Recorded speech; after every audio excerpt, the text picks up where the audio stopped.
Hello guys, welcome to simplified engineering YouTube channel. ಈ ಒಂದು ವಿಡಿಯೋದಲ್ಲಿ ನಾವು ವೆಬ್ ಡೆವಲಪ್ಮೆಂಟ್ ಕೋರ್ಸ್ ಪಾರ್ಟ್ 2 ಅನ್ನು ಸ್ಟಾರ್ಟ್ ಮಾಡ್ತಾ ಇದ್ದೀವಿ. ಈ ವಿಡಿಯೋದಲ್ಲಿ ನಾವು ಆರ್ಡರ್ಡ್ ಲಿಸ್ಟ್, ಅನ್ಆರ್ಡರ್ಡ್ ಲಿಸ್ಟ್ ಮತ್ತು ಸೂಪರ್ ಸ್ಕ್ರಿಪ್ಟ್ ಮತ್ತು ಸಬ್ಸ್ಕ್ರಿಪ್ಟ್ ಟ್ಯಾಗ್ಸ್ಗಳನ್ನ ನೋಡ್ತಾ ಇದ್ದೀವಿ. ಬನ್ನಿ ಹಾಗಿದ್ರೆ ಇವತ್ತಿನ ಟಾಪಿಕ್ನ ಸ್ಟಾರ್ಟ್ ಮಾಡೋಣ.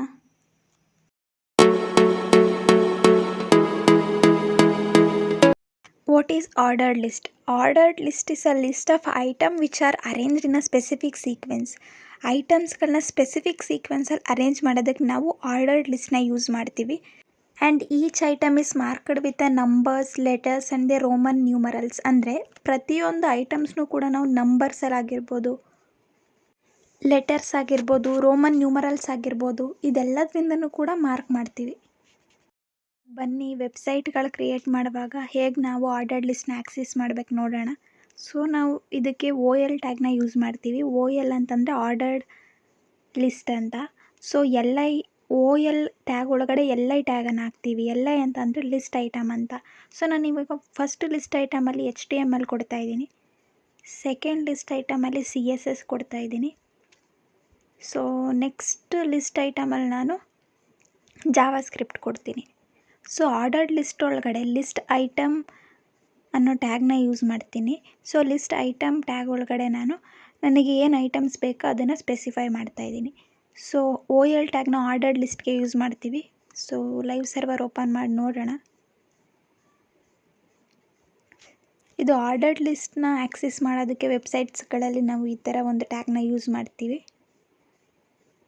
ನಾನು ಆಗಲೇ ಹೇಳಿದೆ, ordered list in the sense ಐಟಮ್ಸ್ಗಳನ್ನ ನಂಬರ್ಸ್, ಲೆಟರ್ಸ್ ಮತ್ತು ರೋಮನ್ ನ್ಯೂಮರಲ್ಸಲ್ಲಿ ಮಾರ್ಕ್ ಮಾಡಿರ್ತಾರೆ.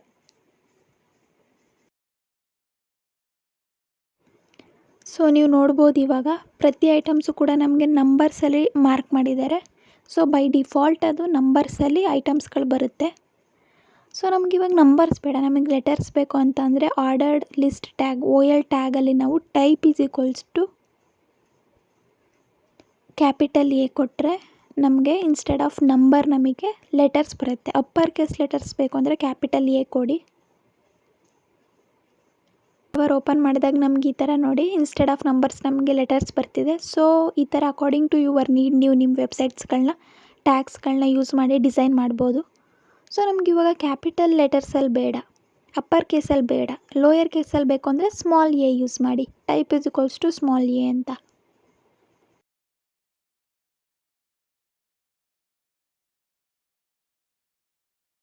ಸ್ಮಾಲ್ a ಯೂಸ್ ಮಾಡಿದಾಗ ನಮಗೆ ಈ ಥರ ಒಂದು ಪೇಜ್ ಓಪನ್ ಆಗುತ್ತೆ. ಆವಾಗ ಅಪ್ಪರ್ ಕೇಸ್ ಆಲ್ಫಾಬೆಟ್ಸ್ ಇತ್ತು, ಇವಾಗ ಸ್ಮಾಲ್ ಕೇಸಲ್ಲಿ ಬರ್ತಿದೆ. ಸೊ ಇವಾಗ ನಂಬರ್ಸ್ ಆಯಿತು ಮತ್ತು ಲೆಟರ್ಸ್ ಆಯಿತು. ನಮಗೆ ರೋಮನ್ ನ್ಯೂಮರಲ್ಸಲ್ಲಿ ಬೇಕು ಅಂತ ಅಂದರೆ ನೀವು ಐ ಇಂದ ರಿಪ್ಲೇಸ್ ಮಾಡಿ. Type is equals to I ಅಂತ ಕ್ಯಾಪಿಟಲ್ I ಕೊಟ್ಟರೆ ನಮಗೆ ಅಪ್ಪರ್ ಕೇಸ್ ರೋಮನ್ ನ್ಯೂಮರಲ್ಸ್ ಬರುತ್ತೆ. ನೀವು ನೋಡ್ಬೋದು ಈ ಥರ ಪೇಜ್ ಓಪನ್ ಆಗುತ್ತೆ, ಅಪ್ಪರ್ ಕೇಸಲ್ಲಿದೆ. ಸೊ ನಮ್ಗೆ ಇವಾಗ ಸ್ಮಾಲಲ್ಲಿ ಬೇಕು ಅಂತಂದರೆ ಸ್ಮಾಲ್ I ಯೂಸ್ ಮಾಡಿ. Type is equals to small I use ಮಾಡಿದಾಗ ನಮಗೆ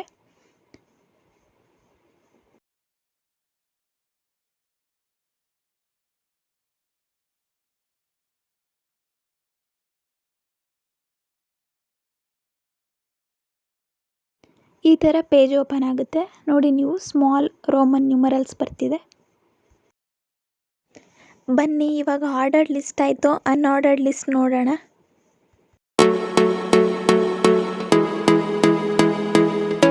what is unordered list? Unordered list is a collection of item where order does not matter. ಅಂದರೆ ಒಂದಷ್ಟು ಐಟಮ್ಗಳನ್ನ ನಾವು ಸ್ಟೋರ್ ಮಾಡಿ ಇಟ್ಟಿರ್ತೀವಿ, ಅದಕ್ಕೆ ಸೀಕ್ವೆನ್ಸ್ ಇಂಪಾರ್ಟೆಂಟ್ ಇರಲ್ಲ. ಯಾವ ಸೀಕ್ವೆನ್ಸಲ್ಲಿ ಬೇಕಾದರೂ ಇರ್ಬೋದು, ಫಸ್ಟ್ ಯಾವುದಾದ್ರೂ ಬರಲಿ, ಸೆಕೆಂಡ್ ಯಾವುದಾದ್ರೂ ಬರಲಿ, ಬಟ್ ನಮಗೆ ಐಟಮ್ಸ್ಗಳ ಲಿಸ್ಟ್ ಬೇಕು ಅಷ್ಟೇ. ಆರ್ಡರ್ಡ್ ಲಿಸ್ಟ್ಗೆ OL ಟ್ಯಾಗ್ನ ಯೂಸ್ ಮಾಡ್ತಿದ್ವಿ. ಸೊ ನಾವಿವಾಗ ಅನ್ಆರ್ಡರ್ಡ್ ಲಿಸ್ಟ್ ಆಗಿರೋದ್ರಿಂದ UL ಟ್ಯಾಗ್ನ ಯೂಸ್ ಮಾಡಿ. UL ಟ್ಯಾಗ್ ಒಳಗಡೆ UL ಅಂದರೆ ಅನ್ಆರ್ಡರ್ಡ್ ಲಿಸ್ಟ್ ಟ್ಯಾಗ್, UL ಟ್ಯಾಗ್ ಒಳಗಡೆ LI ಟ್ಯಾಗ್ ಯೂಸ್ ಮಾಡಬೇಕು. LI ಅಂತಂದರೆ ಲಿಸ್ಟ್ ಐಟಮ್ ಅಂತ. ನಮಗೆ ಯಾವ ಐಟಮ್ ಬೇಕೋ ಅದನ್ನು ಲಿಸ್ಟ್ ಐಟಮ್ ಟ್ಯಾಗ್ ಒಳಗಡೆ ಹಾಕಿ. ನಾನು ಇಲ್ಲಿ ಇವಾಗ HTML ಕೊಡ್ತಾ ಇದ್ದೀನಿ, ಸೆಕೆಂಡ್ ಐಟಮ್ ಸೇಮ್ CSS ಕೊಡ್ತಾ ಇದ್ದೀನಿ.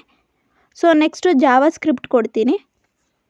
ಅನ್ಆರ್ಡರ್ಡ್ ಲಿಸ್ಟ್ ಟ್ಯಾಗ್ ಒಳಗಡೆ list item tag, list item tag ಒಳಗಡೆ ನಮಗೆ ಯಾವ ಐಟಮ್ ಬೇಕೋ ಅದನ್ನು ಹಾಕಬೇಕು. ಸೊ ಈ ಥರ ಒಂದು ಫಾರ್ಮ್ಯಾಟಲ್ಲಿ ಬರೆದು ನೀವು ಲೈವ್ ಸರ್ವರ್ ಓಪನ್ ಮಾಡಿದ್ರೆ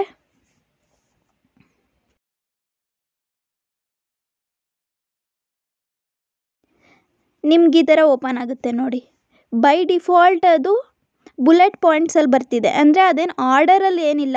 ನಾವು ಆಗಲೇ ನೋಡ್ದಂಗೆ ಫಸ್ಟ್ ಸೆಕೆಂಡ್ ಥರ್ಡ್ ಆ ಥರ ಏನು ಬರ್ತಿಲ್ಲ, ಜಸ್ಟ್ ಬುಲೆಟ್ ಪಾಯಿಂಟ್ಸಲ್ಲಿ ಬರ್ತಿದೆ. ಬೈ ಡಿಫಾಲ್ಟ್ ಅದು ಹಾಗೆ ಬರೋದು. ಫಾರ್ ಎಕ್ಸಾಂಪಲ್ ನಮಗೆ ಬುಲೆಟ್ ಪಾಯಿಂಟ್ಸಲ್ಲಿ ಬೇಡ, ನಮಗೆ ಸ್ಕ್ವೇರಲ್ಲಿ ಬೇಕು ಅಂದಾಗ ನಾವು ಟೈಪ್ OL ಟ್ಯಾಗಲ್ಲಿ type is equals to square ಅಂತ ಕೊಡ್ತೀವಿ.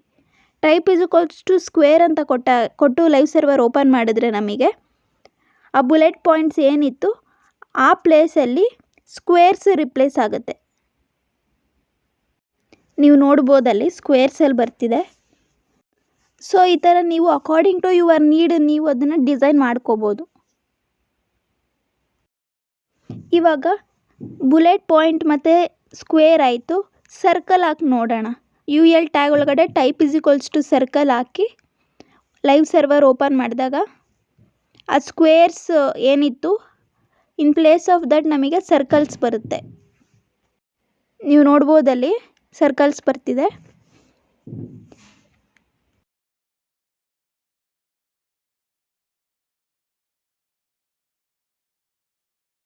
ಸ್ಕ್ವೇರ್ ಆಯಿತು, ಸರ್ಕಲ್ ಆಯಿತು, ಬುಲೆಟ್ ಪಾಯಿಂಟ್ ಆಯಿತು. ಇವಾಗ ನಮಗೆ ಯಾವುದೂ ಬೇಡ, ಜಸ್ಟ್ ಬರೀ ಲಿಸ್ಟ್ ಆಫ್ ಐಟಮ್ ಕೊಟ್ಟರೆ ಸಾಕು ಅನ್ನೋ ಟೈಮಲ್ಲಿ ಟೈಪ್ ಈಸ್ ಈಕ್ವಲ್ಸ್ ಟು ನನ್ ಅಂತ ಕೊಟ್ಟರೆ ಜಸ್ಟ್ ಐಟಮ್ಸ್ಗಳು ಬರುತ್ತೆ ಅಷ್ಟೇ. ಸೊ ಇವಾಗ ರನ್ ಮಾಡೋಣ ಲೈವ್ ಸರ್ವರಲ್ಲಿ ಯಾವ ಥರ ಬರುತ್ತೆ ನೋಡೋಣ. ನೀವು ನೋಡ್ಬೋದು ಇಲ್ಲಿ ಜಸ್ಟ್ ಐಟಮ್ಸ್ ಬರ್ತಿದೆ, ಅದಕ್ಕೆ ಯಾವುದೇ ರೀತಿ ಸ್ಕ್ವೇರ್ಸ್ ಆಗಲಿ ಸರ್ಕಲ್ಸ್ ಆಗಲಿ ಬುಲೆಟ್ ಪಾಯಿಂಟ್ಸ್ ಆಗಲಿ ಬರ್ತಾ ಇಲ್ಲ. ಸೊ ಈ ಥರ ಒಂದು ಫಾರ್ಮೇಟ್ ಬೇಕು ಅಂತಂದರೆ ನೀವು ಟೈಪ್ ಈಸ್ ಈಕ್ವಲ್ಸ್ ಟು ನನ್ ಅಂತ ಯೂಸ್ ಮಾಡ್ಬೋದು. ಆರ್ಡರ್ಡ್ ಮತ್ತು ಅನ್ಆರ್ಡರ್ಡ್ ಲಿಸ್ಟ್ ಆಯಿತು. ಇವಾಗ ಸೂಪರ್ ಮತ್ತು ಸಬ್ಸ್ಕ್ರಿಪ್ಟ್ ಟ್ಯಾಗ್ಸ್ನ ನೋಡೋಣ.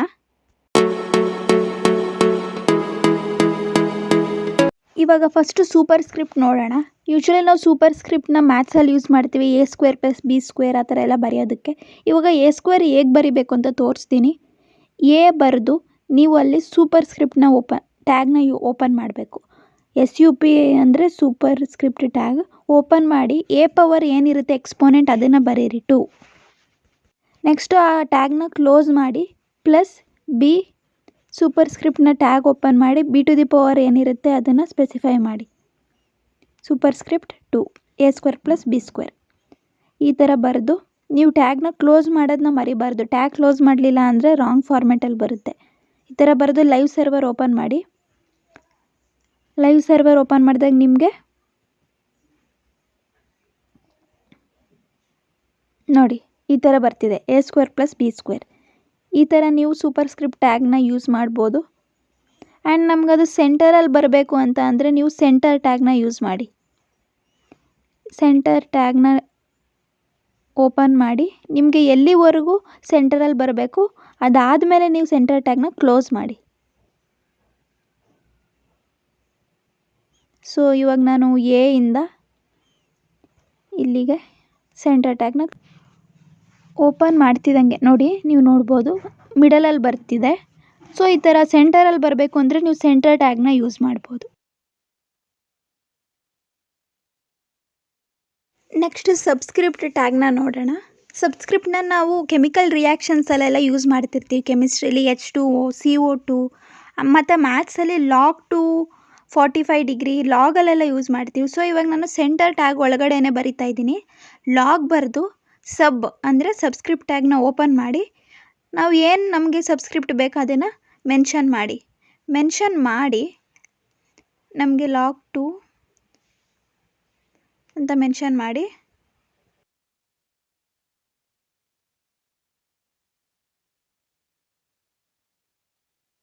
ಇಲ್ಲಿ 45 ಅಂತ ಕೊಡ್ತೀನಿ.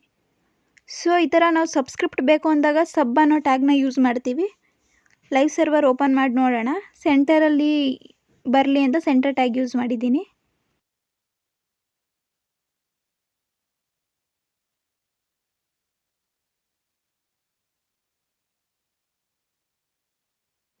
ನೋಡಿ ಇವಾಗ ಈ ಥರ ಬರ್ತಿದೆ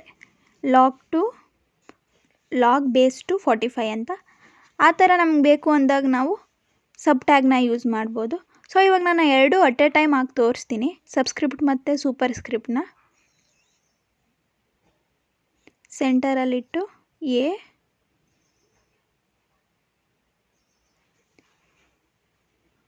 ಎ ಸಬ್ಸ್ಕ್ರಿಪ್ಟ್ 2 ಪ್ಲಸ್ ಹಾಕಿ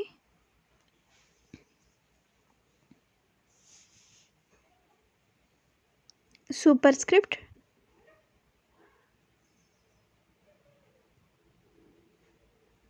3 ಈ ಥರ ಸಬ್ಸ್ಕ್ರಿಪ್ಟ್ ಮತ್ತು ಸೂಪರ್ ಸ್ಕ್ರಿಪ್ಟ್ನ ಯೂಸ್ ಮಾಡ್ತೀವಿ. ಇವಾಗ ಸೆಂಟರಲ್ಲಿ ಬೇಕಾಗಿರೋದ್ರಿಂದ ಸೆಂಟರ್ ಟ್ಯಾಗ್ ಯೂಸ್ ಮಾಡಿದ್ದೀನಿ. ಇವಾಗ ಲೈವ್ ಸರ್ವರ್ ಓಪನ್ ಮಾಡಿ ನೋಡೋಣ. ನೋಡಿ, ನೀವು ನೋಡ್ಬೋದು a² + b³ log2 45 ಎರಡೂ ಕೂಡ ಸೆಂಟರಲ್ಲಿ ಬರ್ತಿದೆ. ಈ ಥರ ನೀವು ಯೂಸ್ ಮಾಡ್ಬೋದು.